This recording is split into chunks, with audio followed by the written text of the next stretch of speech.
Assalamualaikum warahmatullahi wabarakatuh. Selamat datang di Kisah Sirah Channel khusus yang menceritakan tentang kisah para nabi, keluarga dan sahabat, wali Allah, sufi, ulama dan orang-orang alim pilihan Allah. Kali ini kita akan mendengarkan kisah tentang perjalanan spiritual Habib Al-Ajami dari seorang rentenir menjadi sufi. Allah Subhanahu wa taala memberikan hidayah kepada siapapun yang Dia kehendaki untuk memperoleh hidayahnya. Banyak orang yang di awal kehidupannya dilalui penuh dengan kemaksiatan dan kekufuran kepada Allah Subhanahu wa taala. Namun sebelum akhir kehidupannya, ia dianugerahi hidayah petunjuknya sehingga mengantarnya kepada ajaran dan syariat Allah Subhanahu wa taala.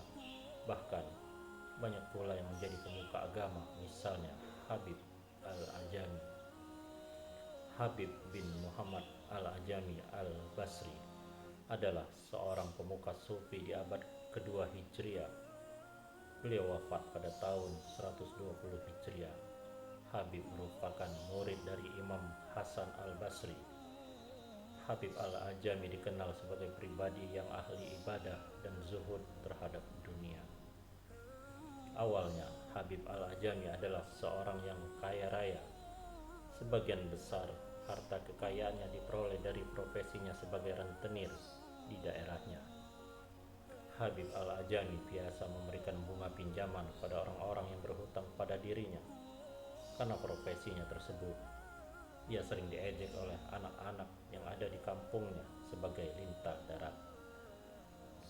Tiap kali Habib Al-Ajami melewati jalan yang digunakan anak-anak kecil berkumpul, mereka selalu berteriak seraya menunjuk Habib Al-Ajami.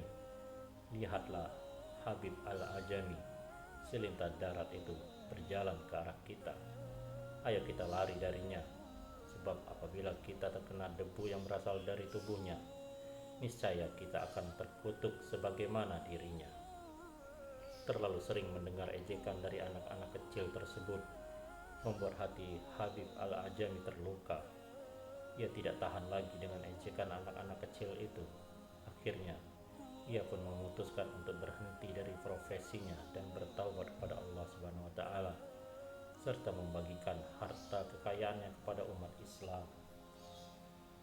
Terkadang hidayah kepada seseorang melalui beberapa perantara yang teramat menyakitkan apabila mengenai hati yang telah dikuasai oleh hawa nafsu yang buruk.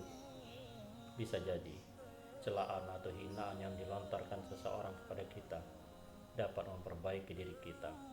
Ada ungkapan bahwa celaan dan cacian seseorang musuh itu lebih bisa memperbaiki diri seseorang ketimbang sanjungan dan pujian temannya kepada diri orang tersebut. Abu Ja'far As-Sa'ih berkata bahwasanya Habib Al-Ajami berdoa dan di genggamannya terdapat beberapa hartanya. "Duhai Tuhanku, sesungguhnya aku membeli diriku ini, bertaubat kepadamu dengan bersedekah dengan hartaku ini, maka bebaskanlah aku dari jeratan dosa-dosaku ini." Setelah berdoa sedemikian, di esok harinya Habib Al-Ajami menyedekahkan seluruh harta kekayaannya dan membaktikan dirinya untuk beribadah kepada Allah Subhanahu wa taala dengan berpuasa, berzikir dan memperbanyak salat sunnah. Beberapa hari setelahnya, ketika berjalan Habib Al-Ajami menuju arah rumahnya, ia bertemu dengan gerombolan anak-anak kecil yang dulu mengejeknya. Anak-anak itu berkata, "Diamlah, lihatlah itu Habib Al-Ajami Al-Abid, orang yang ahli ibadah itu telah datang." Mendengar hal itu, Habib Al-Ajami menangis seraya berkata, "Duhai Tuhanku, Engkaulah zat yang memuji seseorang dan Engkau pula lah yang mencela seseorang. Sesungguhnya segala sesuatu berasal dari sisimu." Sejak saat itu, Habib Al-Ajami memalingkan perhatiannya dari segala perkara duniawi, hal-hal yang melalaikan diri dari mengingat Allah Subhanahu wa taala, dan membaktikan dirinya untuk beribadah kepada Allah Subhanahu wa taala. Habib Al-Ajami pun berguru kepada Imam Hasan Al-Basri Ia mempelajari berbagai ilmu agama dari sang guru, sebab kegigihannya dalam mengabdikan dirinya kepada Allah Subhanahu wa taala dan semangatnya dalam belajar ilmu agama, ia miliki kedekatan dengan sang guru. Pernah suatu ketika Habib Al-Ajami sedang beruzlah di suatu gua. Tiba-tiba Imam Hasan Al-Basri datang untuk bersembunyi. Ternyata Hasan Al-Basri sedang dikejar-kejar oleh tentaranya Hajjaj sebab permasalahan kenegaraan. Hasan Al-Basri pun bersembunyi dalam gua tersebut agar tak tertangkap. Selama beberapa waktu, para tentara itu tiba di mulut gua.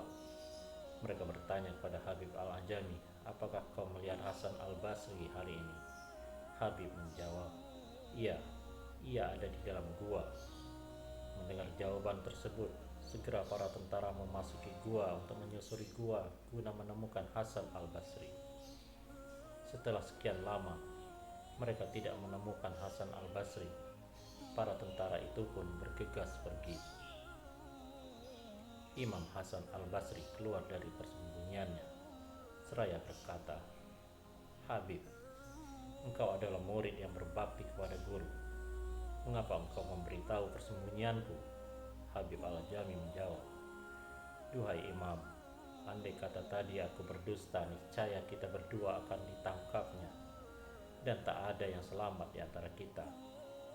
Mendengar jawaban sang murid, Hasan Al-Basri berkata, lantas, ayat-ayat apa yang engkau baca sehingga aku terlindungi dari kejaran dan penglihatan mereka? Habib pun menjawab, tadi aku membaca ayat kursi 10 kali, 2 ayat terakhir Al-Baqarah 10 kali, dan surat Al-Ikhlas 10 kali. Lalu aku berdoa kepada Allah Subhanahu wa taala, ya Allah, telah kutitipkan guruku Hasan Al-Basri kepadamu, maka lindungilah dia. Mendengar hal itu, Hasan Al-Basri merasa takjub dengan keluasan ilmu sang murid. Perjalanan hidup Habib Al-Ajami dapat kita ambil pelajaran bahwasannya hidayah petunjuk adalah semata-mata wewenang dan prerogatif Allah Subhanahu wa taala. Jangan terlalu mudah melabeli neraka kepada seseorang karena amaliyahnya yang saat ini masih buruk. Boleh jadi di akhirnya ia menjadi seseorang yang memiliki kedudukan di sisi Allah Subhanahu wa taala.